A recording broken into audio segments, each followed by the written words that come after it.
सेनगाव पंचायत समिती कार्यालयाच्या 5 वर्षाच्या कपातीच्या रकमांची चौकशी सुरू असून यामध्ये काही धनादेश वैयक्तिक बँक खात्यावर भरल्याचा संशय व्यक्त करण्यात आलाय। त्यामुळे जिल्हा परिषदेच्या लेखा विभागाने तातडीने बँकांना पत्र देऊन धनादेश कोणत्या खात्यात भरले याची माहिती देण्याचं पत्र दिलंय।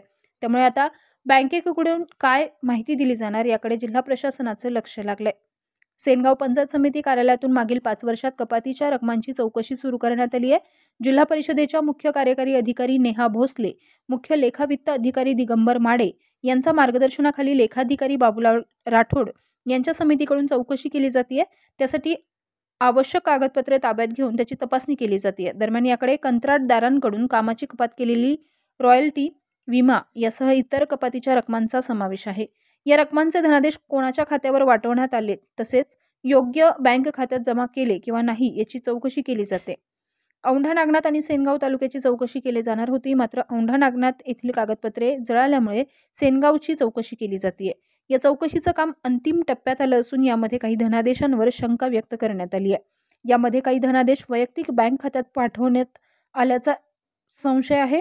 त्यानुसार चौकशी अधिकाऱ्यांनी सेनगाव तालुक्यासह हिंगोलीच्या 6 बँकांना पत्र देऊन धनादेश क्रमांक देखील देण्यात आलाय। सदर धनादेश कोणाच्या नावावर वटवण्यात आले याची माहिती देण्याची विनंती पत्राद्वारे केली आहे।